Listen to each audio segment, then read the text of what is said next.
Reading with your kids. Hola, ni hao, konnichiwa, assalamu alaikum, shalom, mahaba, morimuli wanji, namaste, jumbo, bienvenidos. Hi, my name is Jedley, and this is the Reading with Your Kids podcast. We are coming to you from the beautiful neighborhood of Reedville in the southwest corner of Boston, Massachusetts.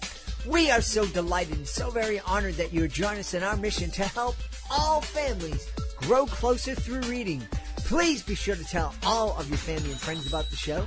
Please be sure to subscribe to the show on the iHeartRadio app, on Spotify, Apple Podcasts, Amazon Music, Stitcher Radio, wherever you find your podcast. This episode of the Reading with Your Kids podcast is brought to you by Lucas and the Game of Chance, a thrilling middle grade novel written by Anthony L. Mena. It is a Reading with Your Kids certified great read. While Lucas is playing his flute at the seawall one day, he befriends a mysterious talking dancing snake that rewards him with fortune and favor. Some years later, tempted by greed and pride, Lucas loses all of his riches and his family. He now must set off on a treacherous journey through a frightening forest filled with suspense and strange creatures. To find Destiny, her son, Ilion, the sun, her daughter, Luna, the moon. These celestial guardians will surely allow him to reverse his misfortune, restore his honor, and win back all that he loves and treasures. Won't they?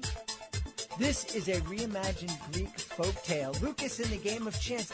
It's illuminated with dramatic and evocative pen and ink drawings that provide an ideal backdrop to the dark intrigue that fills this haunting story of human struggle, courage, and resilience.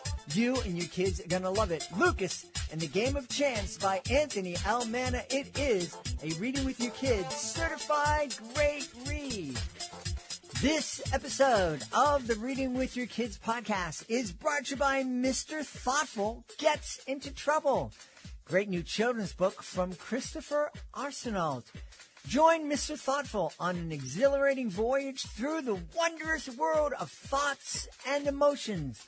Discover the magic of kindness and positivity as Mr. Thoughtful embarks on an adventure that not only sparks creativity, but also nurtures children's self-esteem, leaving young minds inspired and empowered.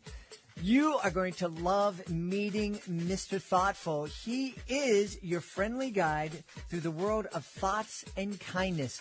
And you and your kids will both love joining in his adventure and discovering the power of positive thinking and the joy of choosing kindness over chaos.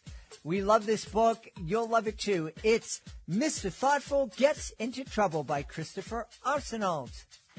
Join us right now from the beautiful state of Pennsylvania. Our guest is here today to celebrate her debut middle grade novel. It's called Road Trip Rescue. Please welcome to the show, Becca Wierwille. Hey, Becca, how are you? I'm great. How are you, Jed? I'm really wonderful. I was making sure I was pronouncing your last name right, and I think I messed up Becca. Oh, that's okay. You got it right the second time, so that's what matters. I'm just impressed you got the last name. Well, tell us all about Road Trip Rescue. Yes, rescue me here by telling us about Road Trip Rescue, please.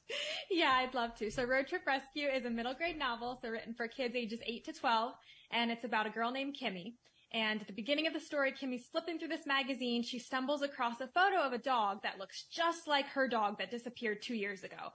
So, of course, she has to go find this missing dog, and she recruits her pink-haired adventure-hungry aunt to come with her and take her to the Adirondacks to find this dog. But unfortunately, her aunt's idea of a road trip is not the rescue mission that Kimmy has in mind. Interesting. I love that. I love the Adirondacks, for folks who don't know, is a beautiful part of the country. And it's interesting that there's a lost dog and it's the Adirondacks, because I was lost on one of the Adirondacks mountains for about 12 hours one day when I was a kid, looking for my dog who ran into the woods.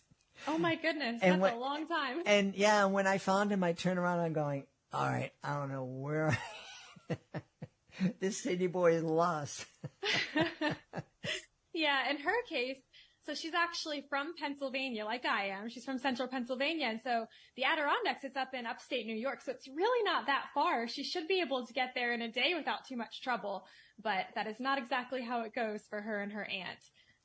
So what was the inspiration for this novel? My family was planning a trip up to the Adirondacks, and I was looking for ideas of things to do while we were there. And I stumbled upon this picture of a dog eating ice cream at an ice cream shop in a town called Lake Placid. And it's known for being a very dog-friendly town. And so I thought, what if someone saw this picture of this dog and thought, hey, that looks like my dog that I'm missing?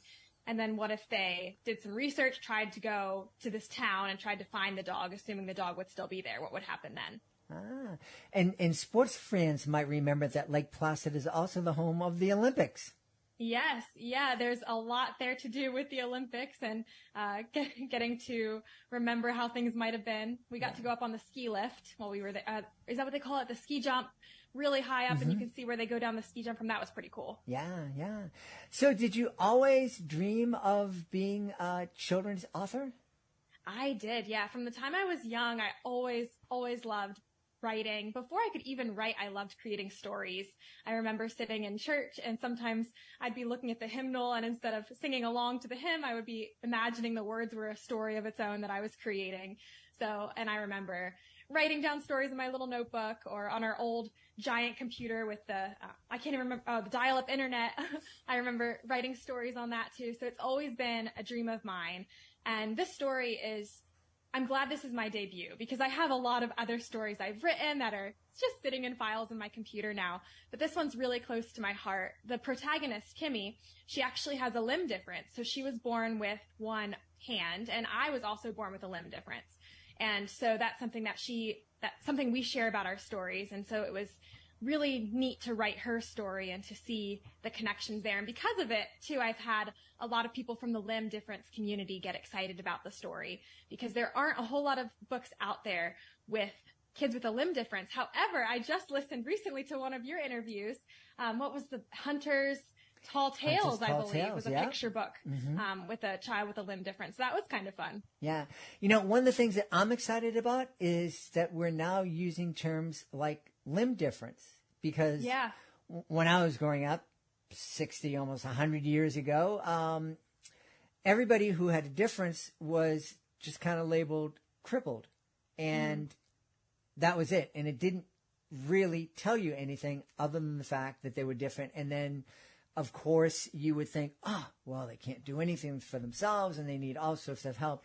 And we're starting to hopefully get to the point where we're understanding that people who have a limb difference, who have some kind of challenge, whether it's physical or intellectual, it's somebody who's different, but somebody who still is capable of doing all sorts of wonderful things, especially capable of being a really good friend. Yeah. And something that I hope to share and show through Kimmy's story is that she does everything and she just sometimes has to do things in a different way. Like at one point, they do a lot of camping on their adventure. Aunt Skylar likes to camp, and so she's teaching her how to set up a tent. And Kimmy can't hold the stakes and nail them in with her other hand because she's only got one, but she uses her feet to hold the stake while she hammers it in. So she finds different ways to do things. But even though her arm is part of her story and it comes up, it's not the focus of her story. And that is so true for everyone. We have these differences. We have these things that make us unique, and we are wonderfully created. But that is not the essence of who we are. We can still have these adventures. We still have all these other important parts of ourselves. And so it can be really limiting if that's the only thing we see when we look at a person is, that person is different. This person has this disability. We need to be able to see people for more than that, more than what we see on the outside. Absolutely. And I think one of the things you were mentioning earlier that, when you were young and in church and you had the hymnal open, sometimes you daydream and you see those words kind of dancing around. And I'm guessing that there might be people out there saying, I should be paying attention to what's going on at church. And I actually think that you were paying attention. I think that that's one of we're not a religious podcast here, but I certainly have a strong faith, and I absolutely believe that God inspires us in all sorts of different ways. And one of the ways that God inspires us is through imagination and helping us imagine stories that can inspire us to look at the world in a different way, look at people in a different way, the same way that Road Trip Rescue inspires people to look at Kimmy in a different way. Yeah, and that's actually a big part of my mission in writing. My faith is a big part of my writing too. So the story is faith-friendly and has some Christian themes too. But I do believe that God gives us stories to tell, and He is the creator, and we're created that we can create too, which is pretty cool. Yeah. Now, with all that being said, there are some people who listen to the podcast who don't have a faith tradition or aren't Christians, don't have a Christian tradition. Is this still a book that folks who are maybe Muslim or Buddhist or who are atheists, can they still enjoy Road Trip Rescue with their kids? Yes, I would say so. I was intentional to not make the book preachy. The point of including her faith is not to make the book feel like it's preaching at someone. The point is just that it's a part of who she is. It's a part of her family. And so it's including another facet of her character by including her faith, but it's not meant to come across as preachy. Yeah. You know, Pennsylvania is such an interesting state and is a very diverse state. Not that the whole state is racially diverse. There's certainly Pittsburgh and Philadelphia and Harrisburg are very diverse cities racially, but just culturally, you have the big cities, but you also have very, very small towns, and then you have a huge Amish community and Amish and Mennonite community living in the area, and it must make it very interesting to kind of grow up in that area. Yeah, it is. And that doesn't necessarily come into Kimmy's story. I'm trying to think here, but she does grow up in a rural farm community. And so a big part of her experience is as she's stopping at places along the way on this road trip is experiencing places that are much different from anything she's ever seen before. So for example, she and her aunt go to New York City. And for someone from the middle of nowhere, Pennsylvania, New York City is vastly different. And so that's something that is interesting for her to process. And it's interesting for her too to see how she is perceiving things so differently, but yet her aunt can seem so at home and so comfortable in that situation. And so how they're both processing something that feels so different to her in such unique ways to themselves. Yeah. Isn't it wild that we live in a country where someone like you who's grown up in this very small rural community can hop in a car and in 2.5, 3 hours be in one of the biggest cities in the world? Yeah, it's hard to imagine. Yeah, we can be in the middle of nowhere, and then like you go in any direction, you can end up in Philly, you can end up in Pittsburgh, you can go to New York City, you can go to DC. All of those are within a few hours. Mm-hmm. Kind of crazy. Yeah. So how much of Kimmy is reflective of what you experienced growing up? That's a great question, and one I've gotten a couple times. So we share the limb difference, and certain things that she says or her concern about people staring at her, those come from my own experience, but her specific experiences. So one thing that she talks about a lot in her story, she has a best friend who betrays her. And that's a big part of why her dog matters to her so much, because her dog never made fun of her for having one arm. Her dog was there for her when this other friend was not. And I didn't experience that loss of a best friend like Kimmy did. But I think the feelings of loss, the feelings of loneliness are ones that I can relate to from different times in my life, and ones that I hope that readers, whether they have a limb difference or some sort of physical disability or anything else, any other difference or anything else that they've ever felt isolated, they can relate to those feelings of loss and loneliness too, and to be able to connect with the story and with Kimmy's character that way. Yeah.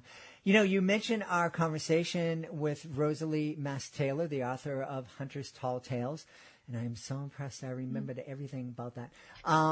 But we had a conversation, and it was interesting because right before I spoke to Rosalie, we also spoke to another author, mom of a child with a developmental disability. And they had very different perspectives on the idea of questions and people asking questions. So how about you? You have a very obvious physical difference. How would you like people to kind of satisfy their curiosity? Yeah. Would you want them to come right out and say, hey, what happened? Or would you want them to get to know you first and then maybe ask? Yeah, that is a really good question. And I actually listened to both of those interviews and I found it really interesting. I think I listened to them back to back, but the differing perspectives there. I think I would more be on the end of, I prefer it when someone gets to know me a little bit first. And it doesn't have to be much, but just even like a hi, how are you? What's your name? Kind of introduction can make me feel more grounded. Whereas if someone just comes up to me and immediately the first thing they ask is what happened to your arm, that can be a little jarring because it's not necessarily something that I think about all the time. Like when I'm having these conversations, it's something I can reflect on more, or when I was writing Kimmy's character. But in my day-to-day life, I mean, I've had this arm for almost 30 years now. I was born with it. I'm used to it. And so I'm not always thinking of it. So it can just be a little jarring when someone comes up and that clearly is all that's on their mind. And especially that can be challenging if then that person turns and like leaves. Like that was all they wanted. But it depends. Like if a child asks, I don't care at all. And this is my adult self saying, but like I understand, like I want children to be able to ask. I taught kindergarten for a few years and that was the very first thing I told my students. I said, hey, you notice something's different about me. What is it? And then we talk about it. And that was the very first thing. So I think it depends. I think for my adult relationships, I feel more comfortable when someone gets to know me first. Mm-hmm. And I think it's definitely depends on the situation. And as a kid in school, I remember my mom was wonderful. She would always come in with me toward the first few days of school she'd come in. And I had these prosthetic arms she'd bring. It was like show and tell. And we'd answer all the questions the kids had. And I always felt really good about that too, because that was a really great time. They could ask their questions and then we could just move on.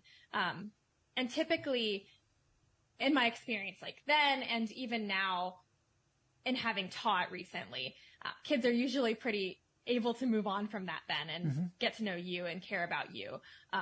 And there are still though, there's the stares, there's the whispers, there's things that can be hard. And definitely it's easier if someone comes up to you rather than starting to whisper to a friend like, oh, I wonder if she was attacked by a shark. And then, the story spins out of control and before you know it, everyone's scared of you. So it is an interesting question because I can definitely see both sides. And I'm sure it depends on the person and also just the situation. Yeah. I'm really grateful that you're willing to talk about this because it's, when I was growing up, it was always, don't ask, don't stare, it's rude. And of course, when you're doing that in a whisper, it's like you're whispering into a microphone and like everybody can hear it. And the person that you don't want to offend is hearing everything you're saying and finding it very offensive. And it, I think it being able to ask questions helps us understand, helps us see you in a more human light. But at the same way, I imagine, especially for a 5-year-old, a 12-year-old, it would get old really quick. Gets tiring. And I think part of the gift for me of growing up in a small community is that I was around the same kids for most of my childhood. And so it was the same people and they knew what had happened to my arm. So, I didn't have to explain it again and again. And it was after that then. So like by the time I was an adult, then I was more aware of it and I was able to introduce myself better to say, especially in situations where there are kids, to say, oh, hey, this is what happened to me. And feel free to ask me any questions you have and opening the door up like that to kids to say, you can ask me whatever you want. That makes them feel so much more comfortable because then there's no reason that they have to stare. Right. And I get all sorts of fun questions like, oh, how do you get yourself dressed in the morning? Or how do you drive a car? All sorts of questions. And it's funny to sometimes try to explain those things. Like, I don't know how to answer that. I just do. Well, the one question that popped into my mind, and you don't have to answer this, but when you said that you taught kindergarten, the first thing that popped into my mind was, how did you have the kids tie their shoes? Because I know as a kindergarten teacher that you spend half your day doing that. We tie so many shoes. Yeah, well, and that, I just got down. I actually was the first kid in my kindergarten class that I know of. There could have been others, but I believe I was the first who tied my shoes when I was in kindergarten because I had an occupational therapist and she was really big on me learning how to do that. So I don't even, and I have half of my arm still. So I have like my elbow, and so I can use that to try to help with things too. So I think that makes a difference. But yeah, tying shoes was never a problem. I will say I have a 4-month-old baby, and so I was really nervous about taking care of a newborn with one arm. I thought, how am I gonna? I mean, I'd changed diapers before, but just holding her and multitasking and all these things, I'm thinking, how will I do that with one hand? But it all just came so naturally. Like I had this anxiety beforehand, like, what am I going to do? Will I be able to do it on my own? What'll I do when my husband when his paternity leave is up and he has to go back to work? And it was no problem because it's something that I've learned my whole life how to do everything with one hand. And I don't even know what I'd do if I had to. Well, I wouldn't worry about, I would never have questions about how you would raise a baby with one hand. I just wonder, how in the world do you have time to write a book and promote a book when you have a baby? Yeah, big year, birthing a baby and a book in the same year. Yeah, it's been interesting. My parents live very close, so that's been a gift. My mom will watch my daughter a couple afternoons a week, and so that's a good time. And then also, ideally, I like to write in the mornings, like first thing. That's when I feel my most creative. So I have been trying to wake up before she does in the mornings. It's been interesting because nights have been interesting. And so if we're not sleeping a whole lot at night, there's just no way I'm getting up at 5:30. Mm-hmm. But I hope she starts sleeping better and I'll be able to get back into that because that is my favorite writing time. But whenever I have time to relax. It's a different kind of relaxing, but writing it's a way of relaxing. It's a way for me to do something that makes me feel like me, if that makes sense. Yeah. That's something that's always been part of who I am, and I can't imagine not writing. So, when she's down for a nap or whatever, I love to sneak in a few words. And the middle grade audience, is this the audience that you think you'd be focusing on, or do you think you'd be trying other genres? Yeah, for now, middle grade is what I see for the foreseeable future. I have 2 more books in mind for this little series. At first, I was writing as a standalone, but then 2 more ideas for books with the same kind of cast of characters. They'd each be kind of standalones within the same series world, but 2 more road trip books came to mind. So I just finished the draft for book 2 over the weekend, and so I'll keep working on that. And then I have a few other middle grade ideas. I think what really sticks to me with this genre is they're books I remember from when I was in this age range. So when I was, between 8 to 12-ish, I remember books like Because of Winn-Dixie that I would read again and again. And those are what really stuck with me, more so than any books that I read as an adult, to be honest. Wow. So I think that's why I love writing for this age group. And I still love reading middle grade now. Well, Becca, we need to encourage you to check out our library because we've had Kate DiCamillo on the podcast 2 times in the past. Really? She was wonderful. I did not look far back enough in the podcast archives to see that. I'll have to look back. Well, we want to challenge everybody that's listening to do that. And if you go to our website, readingwithyourkids.com, there's a button there that says you can listen to all of our episodes here. And that's the place to go. We have a little search engine at the top of that. That when you get over that webpage, you can just type in DiCamillo, and her episodes will pop up. I will definitely do that. Hey, we need to know where we can go to find out more about you and find out more about Road Trip Rescue. Yeah, so Road Trip Rescue is scheduled to release on October 24th. So it should be available for pre-order when this episode releases. My website is beccawierwille.com, but I know Wierwille is not the easiest last name to spell, so you can also go to belovedchronicles.com. That's my publisher name. That'll take you to my website as well. And then I'm on social media, most places at Becca Wierwille. But again, you can find that from my website since it's hard to spell. Yeah. And just if you're curious, Wierwille is spelled Wierwille. I don't know how it's spelled that way, but it is. So, just check it out. Yeah. And also I do have a newsletter. And if you join that, I'll send you some free downloadable conversation cards that could be great if you have your own road trip coming up.